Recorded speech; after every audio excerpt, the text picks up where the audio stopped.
నా పేరు నీలా వెంకటేష్, నిరుద్యోగ జేఏసీ చైర్మన్, సంక్షేమ సంఘం రాష్ట్ర వర్కింగ్ ప్రెసిడెంట్. ఈరోజు మరి పవన్, అదేవిధంగా రాజు నాయక్, అదేవిధంగా మొత్తం యూనిటీ విద్యార్థులతో నిరుద్యోగులతోని ఇలా బీసీ సంఘం జాతీయ అధ్యక్షులు, రాజ్యసభ సభ్యులు ఆర్ కృష్ణ గారి నేతృత్వంలో ఈరోజు యూనివర్సిటీలో డిప్యూటీ సర్వే పోస్టులను దాదాపుగా 1300 పోస్టులు ఖాళీగా ఉన్నాయి.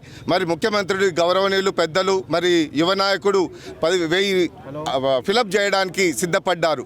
కానీ దీంట్లో రెవెన్యూ మినిస్టర్ ఒక తిరికాసం పెట్టడం, ఆ తిరికాసం అనేది విఆర్ఓలకు మరి భర్తీ చేయడం అనేది, విఆర్ఓలకు భర్తీ చేయడం అనేది ఎగ్జాంపుల్ ఎట్లుందంటే ఒక లాయరు డాక్టర్ చేసినట్టు విధంగా ఆపరేషన్లు చేసిన విధంగా ఉంటుంది.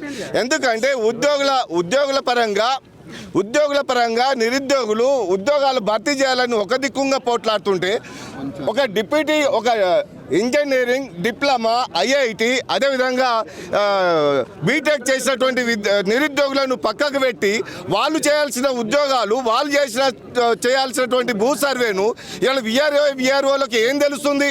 విఆర్ఓల దగ్గర పెద్ద వేల సంఖ్యలో కుంభకోణం జరుగుతుంది అనేది నిరుద్యోగులకు అర్థమవుతుంది. కాంగ్రెస్ ప్రభుత్వము ఈ నిరుద్యోగులు మాత్రమే భుజస్కంధాల మీద ఎత్తుకొని ఇలా కాంగ్రెస్ ప్రభుత్వాన్ని తెచ్చుకున్నారు. ఇలా కాంగ్రెస్ ప్రభుత్వం తెచ్చుకునేది నిరుద్యోగుల పట్టగొట్టడానిక, డిప్యూటీ సర్వే పోస్టులను అమ్ముకోవడానిక, ఇది పెద్ద ఎత్తున కుంభకోణం జరిగే ప్రస్తావన ఉంది. కాబట్టి దీనిని కఠినంగా శిక్షించే ప్రాతినిధ్యత మరి ముఖ్యమంత్రి గారు తీసుకోవాలి. వెంటనే ఓన్లీ ఇంజనీరింగ్, డిప్లొమా, అదేవిధంగా ఐఐటి ఇవి చేసినటువంటి బీటెక్ చేసిన వాళ్ళ త్రూనే ఫిలప్ చేయాల్సిన బాధ్యత ఉంది. ముఖ్యమంత్రి గారు మీరు ఈ కార్యాచరణ చేయకపోతే, రెవెన్యూ మినిస్టర్ గారు మీరు దీన్ని వెనుకకు తీసుకొని డిప్యూటీ సర్వే వాళ్ళతోనే ఫిలప్ చేయకపోతే మీ భర్తం పట్టడానికి నిరుద్యోగులు ఏమి గాజులు వేసుకొని కూర్చోలే, మిమ్మల్ని ఎక్కడికక్కడ వెంటాడడానికి సిద్ధంగా ఉన్నారు.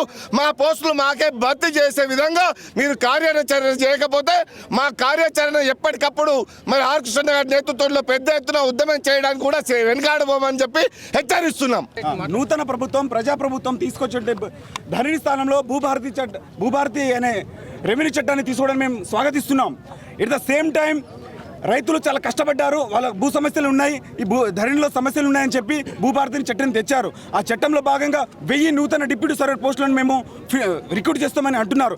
బట్ డిప్యూటీ సర్వే పోస్ట్ అనేది టెక్నికల్ పోస్ట్. అట్టి పోస్టులో టెక్నికల్ క్వాలిఫికేషన్ ఉన్న BTech in civil, ITI in civil, diploma in civil అర్హత గల అభ్యర్థుల్లో ఫిల్ చేయాలి. బట్ దానికి గవర్నమెంట్ దానికి అగెనిస్ట్గా అర్హత లేనిటువంటి విఆర్ఓలతోటి భర్తీ చేసే అవకాశం కనబడతా ఉంది. మేము ఇప్పటి వరకు 3 సార్లు సంబంధించిన రెవెన్యూ మంత్రి అయిన పొంగులేటి గారిని కలవడం జరిగింది.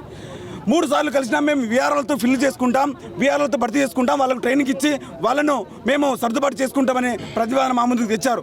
ఇట్టి పోస్టులను టెక్నికల్ పోస్టు కాబట్టి టెక్నికల్ అర్హత ఉన్న సివిలియన్తో భర్తీ చేయాలి. గ్రామాల్లో చాలా భూ సమస్య ఎక్కువగా ఉంది, బౌండరీ ఇష్యూస్ ఉన్నాయి.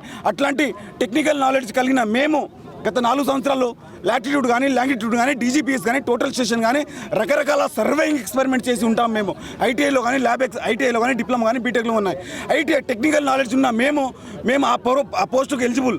2017 వరకు తెలంగాణ రాకముందు, తెలంగాణ వచ్చిన తర్వాత కూడా అట్టి పోస్టులను సర్వీస్ రూల్ ప్రకారం డిప్లొమాలతో భర్తీ చేసేది, ఐటీఐ వాళ్ళతో, బీటెక్ వాళ్ళతో, టెక్నికల్ క్వాలిఫికేషన్ అభ్యర్థులు. బట్ గవర్నమెంట్ ఇప్పుడు ఏం చేస్తుందంటే దానికి వ్యతిరేకంగా విఆర్ఓలను సర్దుబాటు చేసే అవకాశం ఉంది. గవర్నమెంట్ తెలుగుగా ఏం చేస్తుందంటే జియో తేకుండా త్రూ కలెక్టర్ల ద్వారా ఒక జియో జారీ చేసి, ఒక సర్క్యులర్ జారీ చేసి వాళ్ళకి ట్రైనింగ్ ఇస్తూ ఉన్నారు.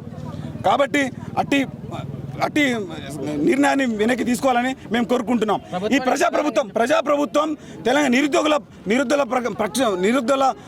అండగా ఉంటుందని మేము తెచ్చుకున్నాం. నిరుద్యోగుల ద్వారానే రేవంత్ రెడ్డి గద్దెని ఎక్కారు. ఆ రోజు కేసీఆర్ని గద్దె దించి ఈ రోజు మేము రేవంత్ రెడ్డిని ఎక్కించామంటే ప్రజాప్రభుత్వం మా నిరుద్యోగుల మాట వింటుందని చెప్పి మేము ఈ ప్రభుత్వాన్ని తెచ్చుకున్నాం. కాబట్టి దయచేసి ఈ గవర్నమెంట్ మా అభ్యర్థనను స్వీకరించాలని మేము కోరుకుంటున్నాం. గత ప్రభుత్వము ఈ రిక్రూట్మెంట్ విషయంలో సర్వీస్ రూల్ పాటించింది. బట్ ఈ గవర్నమెంట్ సర్వీస్ రూల్ పాటించకుండా విఆర్ఓలకు ఒక వంటెద్దు పొగడతో వెళ్ళే అవకాశం ఉంది. కాబట్టి సర్వీస్ రూల్ ప్రకారం భర్తీ చేయాలని మేము కోరుకుంటున్నాం. భవిష్యత్ కార్యాచరణ ఉంది. అవసరమైతే పొంగులేటి గారి కానీ ఇంటికి మేము సలహాపూర్ అడుగుతాం. ఇది 5వ 6వ సారి మంత్రులు కానీ కలవడం, ప్రెస్ మీట్లు పెట్టడం ఇట్లాంటి జరిగినాయి. ఇట్లాంటి మమ్మల్ని ఒక పాజిటివ్ ఆన్సర్ రాని పక్షంలో మేము అసెంబ్లీని తర్వాత సెక్రటరేట్ రేవంత్ రెడ్డి ఇంటిని, సంబంధిత పొంగులేటి ఇంటిని ముట్టడిస్తామని హెచ్చరిస్తున్నాం.